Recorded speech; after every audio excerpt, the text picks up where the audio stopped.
Na istočnom frontu i afričkom ratištu za sile osovine nastupili su teški trenuci krajem 1942. godine. Nemačka 6. armija kod Staljingrada našla se u okruženju Crvene armije, a trupe feldmaršala Romela povlačile su se iz posljednjih uporišta u Severnoj Africi pred sve snažnijim naletima američke i britanske vojske. Nemci su znali da zapadni saveznici, pošto vladaju Severnom Afrikom, neće dugo čekati da preuzmu iskrcavanje u Južnu Evropu. Jedino što nisu znali je koje će područje izabrati za invaziju: jug Francuske, Italiju, jugoslovensku Jadransku obalu ili Grčku. I na jugoslovenskom ratištu u drugoj polovini 1942. godine desile su se značajne novine. Partizani su uspjeli da na teritoriji nezavisne države Hrvatske stvore veliku slobodnu teritoriju sa centrom u Bihaću, gdje je održan i prvi kongres. Kongres je održalo Antifašističko veće narodnog oslobođenja Jugoslavije, odnosno AVNOJ-a, najvišeg organa vlasti u partizanskom pokretu. Nemačka vojna komanda OKV, ne želeći da u slučaju iskrcavanja zapadnih saveznika na Jadransku obalu iza leđa svojih jedinica ima jak partizanski pokret, odlučila je da organizuje ofanzivu širokih razmjera kako bi se uništila glavnina partizanskih snaga u NDH. Pored toga, isplanirano je da se tokom predstojeće operacije razoružuju četnici. Iako su u prethodnom periodu međusobno sarađivali u borbi protiv partizana, Nemci nisu verovali četnicima zbog njihovih veza sa Britancima. Smatrali su da bi, ukoliko dođe do iskrcavanja zapadnih saveznika, oni prešli na britansku stranu, tako da je bilo neophodno da ih razoružaju. Kako su predstojeće operacije trebalo da se odvijaju u italijanskoj okupacionoj zoni uz učešće italijanskih snaga, komandant jugoistoka, nemački general pukovnik Ler, kojem je Hitler lično poverio rukovođenje celokupnom akcijom, susreo se u Rimu 3. januara 1943. godine sa načelnikom italijanske vrhovne komande Cavalerom. Na ovom sastanku dogovoreno je da se izvedu dve operacije. U prvoj Weiss 1 trebalo je uništiti partizanske jedinice na prostoru Karlovca, Ogulina, Gospića, Knina, Prijedora, Gline, a u drugoj Weiss 2 na prostoru Drvara, Bosanskog Grahova, Livna, Jajca i Ključa. Nemačka vrhovna komanda, pored toga, zahtevala je da se u toku predstojećih operacija razoružaju četnici. Međutim, italijanskim generalima nije se svideo ovaj zahtev jer su blisko sarađivali sa četničkim jedinicama. Posle kraćeg spora između nemačke i italijanske vrhovne komande, u kojoj su se uključili Hitler i Mussolini, dogovoreno je da se četnici iskoriste u borbi protiv partizana, pa tek onda razoružaju.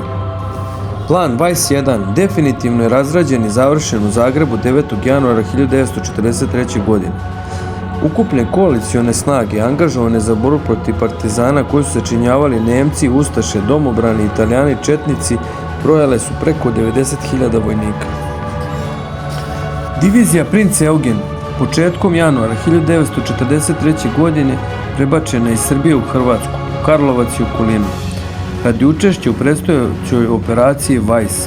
Upravo je napadom Princ Eugen divizije na partizanske položaje 20. januara 1943. godine otpočela operacija Weiss 1. Nedugo zatim i druge nemačke jedinice zajedno s Italijanima i Ustašama krenule su u napad na Titovu državu, nemački naziv za teritoriju pod kontrolom partizana u zapadnoj Bosni i u Hrvatskoj. Partizani su pokušali da odbiju napad, ali znatno slabije naoružani i malobrojniji bili su primorani na povlačenje. Ukupan broj partizana na teritoriji zahvaćenoj borbenim dejstvima nije prelazio 20.000, od kojih je više hiljada bilo ranjeno i bolesno. Vrhovni štab doneo je odluku 27. januara 1943. godine da se glavna operativna grupa divizija probije prema Hercegovini, Crnoj Gori i Srbiji zajedno sa ranjenicima i mnogobrojnim izbjeglicama iz ugroženih krajeva. Za prodor glavne operativne grupe i evakuaciju ranjenika i izbjeglica trebalo je obezbediti neophodno vreme. Zato su pojedine partizanske jedinice dobile zadatak da zatvore pravce na preostalom delu slobodne teritorije i ne dopuste brz prodor Nemaca. Međutim, Princ Eugen divizija uspjela je da zauzme Bihać, a na početku februara i Bosanski Petrovac. Nemačka vrhovna komanda smatrala je da će partizani pružiti najjači otpor na planini Grmeč i zato su poslali 3 divizije, Princ Eugen 717. i 369. u taj reon. Međutim, partizanske jedinice već su se bile povukle, izuzev dela 4. krajiške divizije sa kojima je bilo 15.000 izbjeglica. Nemci su ih na grmeču opkolili i napali. Posle višednevnih borbi, samo manji broj boraca 4. krajiške divizije uspeo da se probije iz obruča. Usledio je masakr nad izbjeglicama i lokalnim stanovništvom. Na razne načine, uključujući najokrutnija zverstva, 3 pomenute nemačke divizije ubile su 3370 muškaraca, žena i dece, a 1722 odveli su u logore. Zauzimanjem Grmeča, polovinom februara 1943. godine, operacija Vajs 1 bila je završena. Očigledno je bilo da nije dala željene rezultate. Partizani u zoni borbenih dejstava pretrpeli su gubitke, ali ni iz daleka nisu bili uništeni. Zato su nemački i italijanski generali vrlo brzo razradili plan operacije Vajs 2, koja je glavna operativna grupa partizanskih divizija trebalo da bude uništena u dolini Rame i Neretve. Pre nego što je operacija Vajs 2 i počela da se realizuje, partizanske jedinice razbile su italijansku diviziju Murđe kod prozora Jablanice. General Mario Roboti, komandant 3. italijanske armije, obratio se tada generalu Aleksandru Leru s molbom da nemačke trupe počnu operaciju Vajs 2 odmah, a od Draže Mihajlovića zahtevao je angažovanje što jačih četničkih snaga prema Neretvi, obećavajući mu značajnu pomoć u naoružanju za završenje tog zadatka. Pošto je smatrala da je nastupio pogodan trenutak za konačni obračun sa partizanima, četnička vrhovna komanda uložila je maksimalne napore da u tome uspe. U dolini Neretve, kao i u blizini Nevesinja, Kalinovika i Foče, posle 20. februara 1943. godine pristiglo je preko 10.000 četnika, uglavnom mobilisanih u Crnoj Gori i Hercegovini. Operacija Vajs 2 počela je 25. februara 1943. godine. Divizija Princ Eugen zauzela je Drvar, a potom i Bosansko Grahovo. Njeno nastupanje put Livna i Kupresa bilo je prekinuto zbog naređenja nemačke komande da preuzme boksitno područje u okolini Mostara.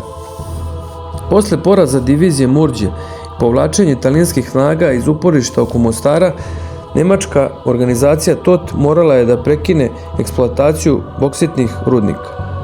Za ratnu privredu Trećeg rajha boksit je bio od izuzetnog značaja, tako da je nemačka vrhovna komanda naredila SS diviziji Princ Eugen da zauzme kontrolu nad ovim područjem. Italijani su se u početku protivili jer je mostarski boksitni rejon bio u njihovoj okupacionoj zoni, ali su pritisnuti nepovoljnim razvojem događaja opustili i prihvatili dolazak Nemaca.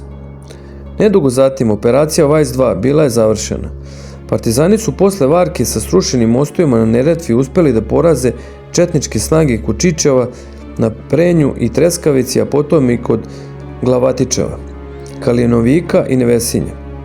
Obruč je na taj način bio probijen, a partizanske jedinice nastavile su napredovanje put severoistočne Hercegovine i Crne Gore.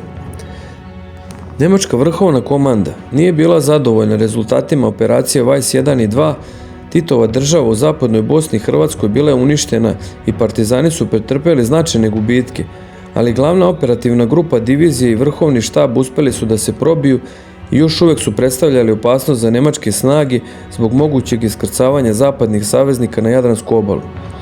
Divizija Princ Eugen tokom operacije Vajs 1 i 2 pokazala je da je jedna od najobučenijih nemačkih formacija na jugoslovenskom ratištu.